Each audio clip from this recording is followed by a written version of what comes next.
Hi, everybody.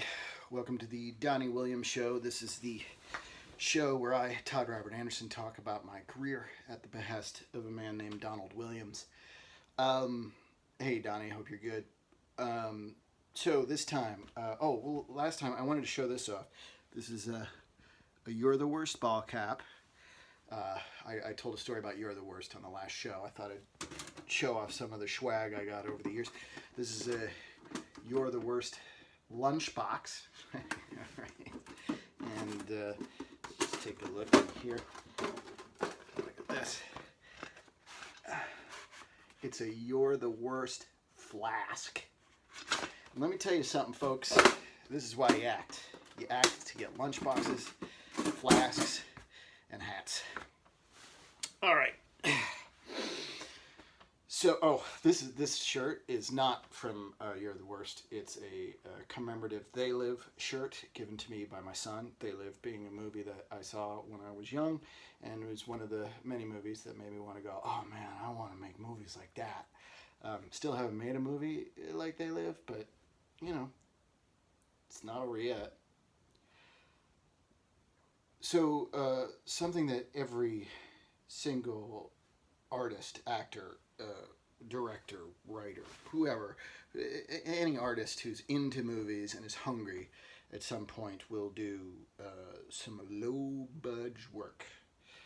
I myself have done a lot of low budget short films, a number of low budget feature films. I was even slated to work on a low budget horror movie this summer, which was sadly canceled. My friend and cohort, Anthony Bushman, co-wrote and was going to direct a very fun ghost picture. I hope he gets to it down the road.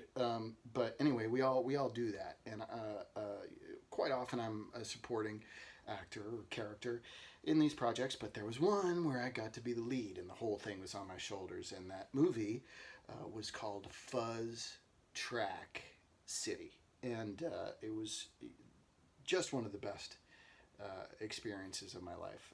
Not to say that it was easy, just to say it was great to do it, and to be a lead and to work with the director writer Steve Hicks was amazing.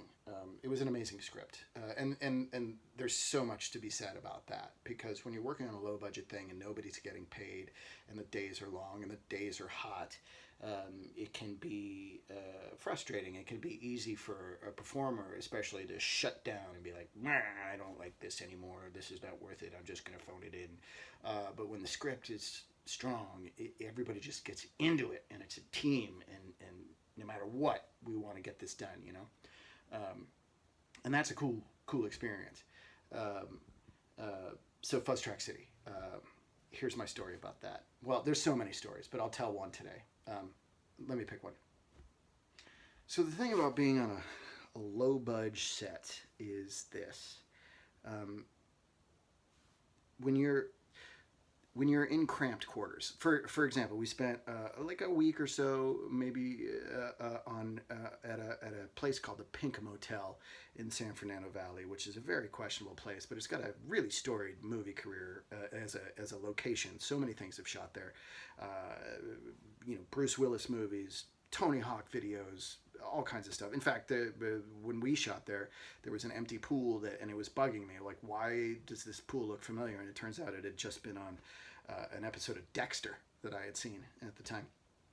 Anyway, but it's also sketchy. I mean, there are people who live there who are clearly tweakers, and they're next to the room where the motel room that we were using as a green room where the actors would hang out in between scenes.